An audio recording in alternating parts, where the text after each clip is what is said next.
ngendo mata ka gaba monopoliser ka ke kelin jo bolay bana ko tew mu ko tammi ima no e sati jamana mi ma oye uluka sheria sini daga Qur'ani min fo ko ma musiki be mai alkaba kele be an mu'min na ka wala ku bedda makka kan alkaba daga fara ku jalin nas ألست من الناس؟ ألست من الناس؟ مهما كنت يكون مغربات الكعبة لا لا يكون بين ما كان لا نو نسير بنام نو يا كون بوليس نيجي أنا بدو ملا كاش لا لو يجي كون ده كذا جماعة كم بينا جماعة كون مرا بيقول وين أنا كلا دسيلو أنا كاش الكعبة يفوقك بين ما كان على خشوع فرفر من بلاد نشر القرآن على فتوك مغوي الذي ببكى من المناقول مباركا مباركا بعد يا رب نسام لنا ماشيما بركة سورة لك تجار لك نقول لك أنا أسيبه لما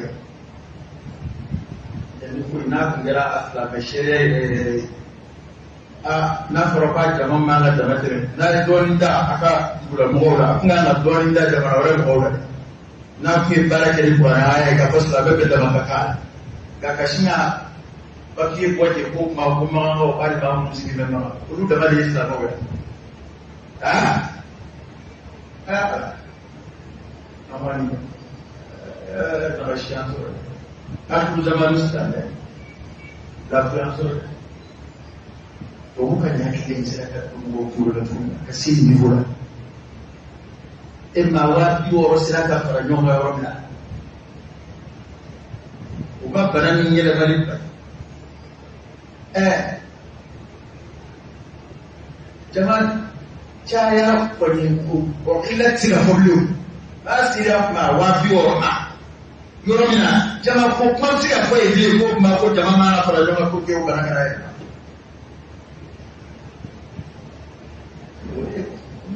كنت ترك مديسة كنت تشيد الدولار ولا ودي الدولار وعبارة جديدة لا تقول لك كأي لا كنت توقع على كذي أي لا أي من جه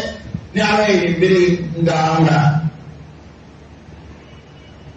وما أصابكم من مصيبة فبما كسبت أيديكم ويعفو عن كثير سلامتكم من الفكر ويبفتن ده mana ada al-kabar mungku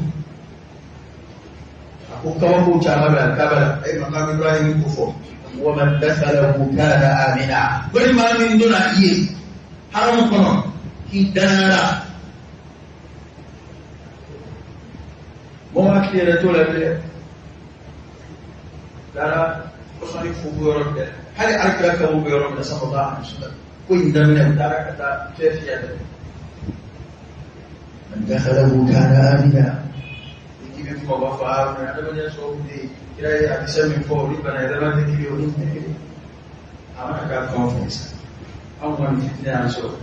بروي عنصر مصيبة عنصر فأنا دعاء ما ذيك الدعاء فتنة من يشيل كدينا ما كل من دون إني كدينا كوبا شو ذيك تكون كتبه كل من دون إني كدينا كوتشي أنا بزيد فلبي wati mina ni voice go that play go that go borobo be mo hanya wati mina no yeshin that ku ka dubai that ku ka ro that ku mi on go boro mo na kana ama go pesa be ku go to yo san san no zaki alaka khair alaka barka mo go boy je ba be kata go de ke dama ka shala le atu juru mufdi ko that ku le beni juru mutole fi ka bulani beni juru mutole fi ka da bara Egypt sida minge ada madi ini ala chet lalla soro ko yoro wana bara soro ko yoro hanna bara wala wiyere akemadi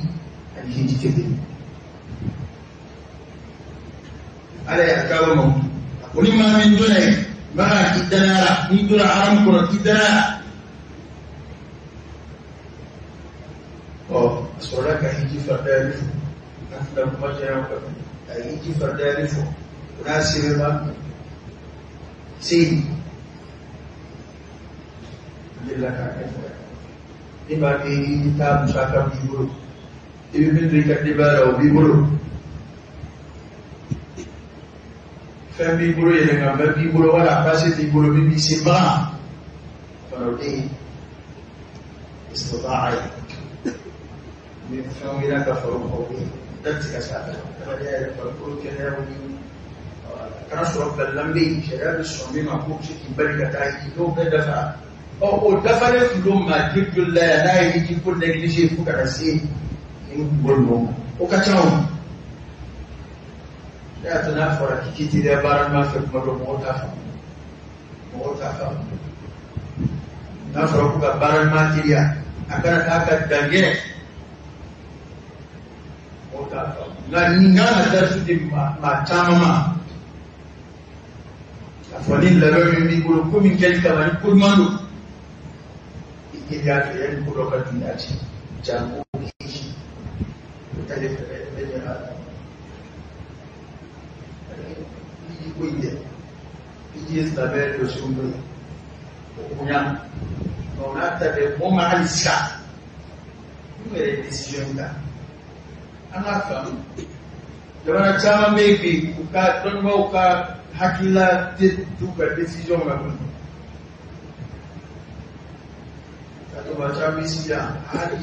ni jamana ni ya ni jamana na a jamana ya sarau ka jamana don baula ka jamana ala yasna don baula akun ke ojo kun mun da yebe yan chene la tan chumila Rabbana takabbalai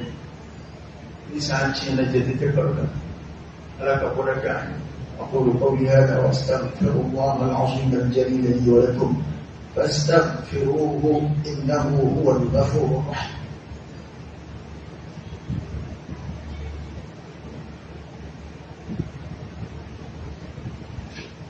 الحمد لله رب العالمين حمدا كثيرا طيبا مباركا فيه وصلى الله وسلم وبارك على سيدنا ونبينا وشفيعنا وحبيبنا محمد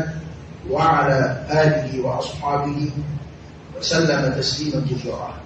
آية اللبانة مبنى عركو موقتا هجيني بالسكرمان ومن كفر فإن الله غني عن العالمين كل ما من كافر يرى وعلى كاربيدو فبوجه ما بيرو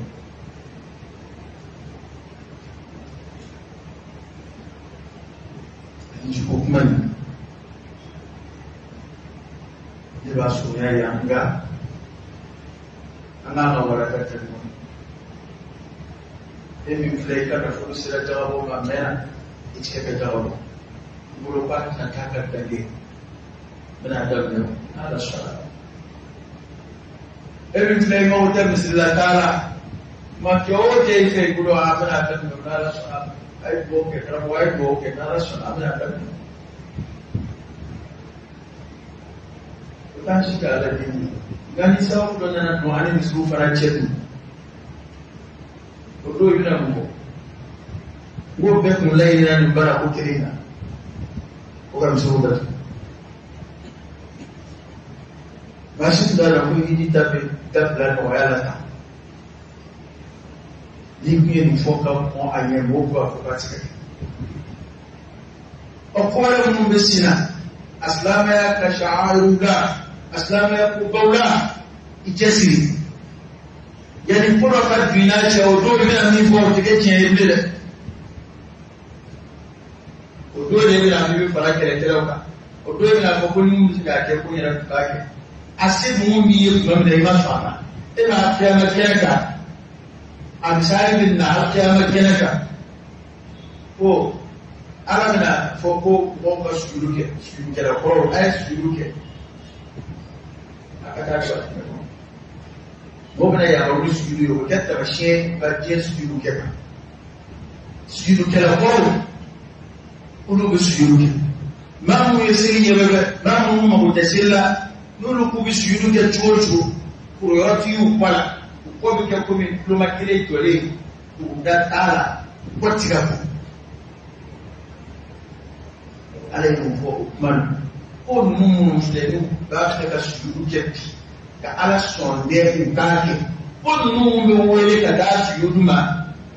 uto je kono ku kelema fona kundisu dala ko min kele no e baran mana akaya akata kadan ala ibada woni so ko go sala ta ba do be wati do seruma mara ko bara foke machine tuke ma no blafu ki aslame ma ala jingiri bara foke to kerate ko na yera ato gurubana chendo sia fuitala numaya ala ko fane ke numaya kelawu ga gurin ko ka fuitala na de garanti ka baraka da jarabu dare da jarabu min dai ni toy oxidation ba do be ala bi so wati do kono ai wati do de ko dai to temena so ren bi wati wala wal ma bitike da so ni ba ko su de o se da ai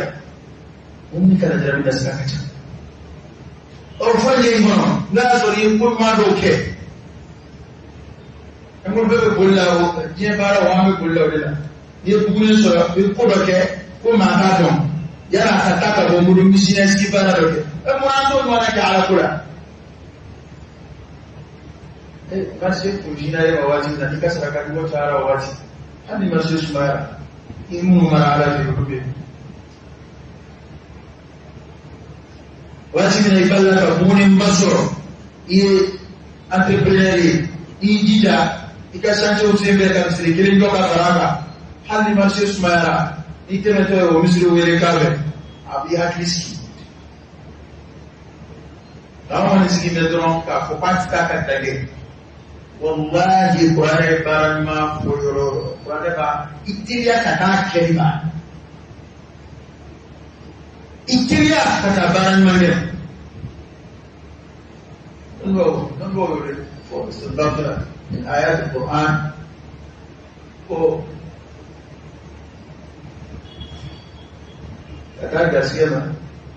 kataga siyama ala kufamishu utabai kataga tusmama ala kufasa'un sa'u katil katabe mashu amma kata ala yajinna ala kufafirru ila Allah ayquli ayasifati kala na ana turakunga abe kuri biri gaske de nofi nasira ala kubaro wa nasira ala kusmama asira kasma ya da Qur'ani afoni ko sawa kataga siyama famshu ani makuli gaske ta kidabu da mizuri da yake kucida kana ba da gaske ba wani ko bi kallaje bi yoro ni so lajeri lori bi fatu mabila be ibelen ko mina ko gaske fara bi belen ta cikin haka mizuri ni yau kita abada ta ko famshu mana kinta ko da ni ما كتعالى مسلما فاسعوا إلى ذكر الله كتعالى لما ففروا إلى الله أدل كتعالى أفلا تدبروا القرآن من يجي تبلي سافر لك تقولون يرانا أمبازي كما بيت أسبب ما سبب فانبا وبسي عين لما وي على تنوانا لجرب باسي جونga دينما asoro wasu mata zaka yi da tabi'in da dine da tiba wa bisamiye akan na kella dai furo an ma dirika sashi ba fara ko matuna hijira ga ya sa play ko ira am islam sa ni na kella dai ma manu sana ko roje kana ko matuna hijira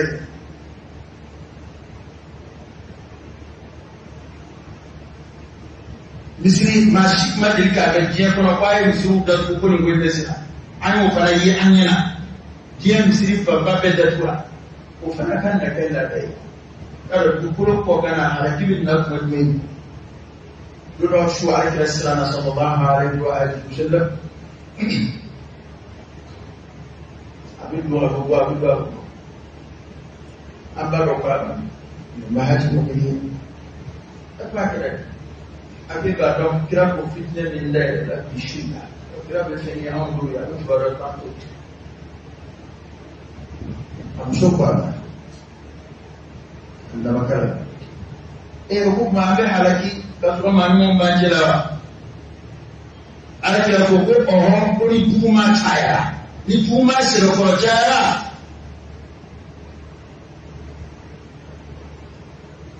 وأبكر يا رب لك قولك لك أنتم لك أمر لك هنيك لك أنتم لك هنيك وين نرجع ولفوق يا رب لك أنك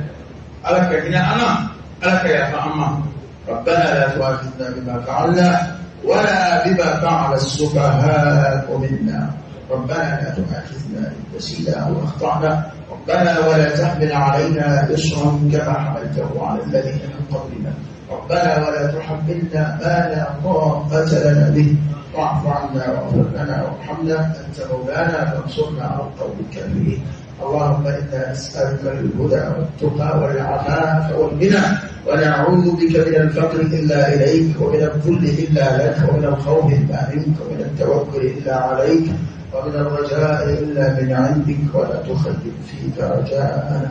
وصل اللهم وسلم وبارك على سيدنا ونبينا وشفيعنا وحبيبنا محمد وعلى آله وأصحابه وسلم تسليما كثيرا سبحان ربك رب العزة عما يصفون وسلام على المرسلين والحمد لله رب العالمين قوموا إلى صلاتكم يرحمكم الله.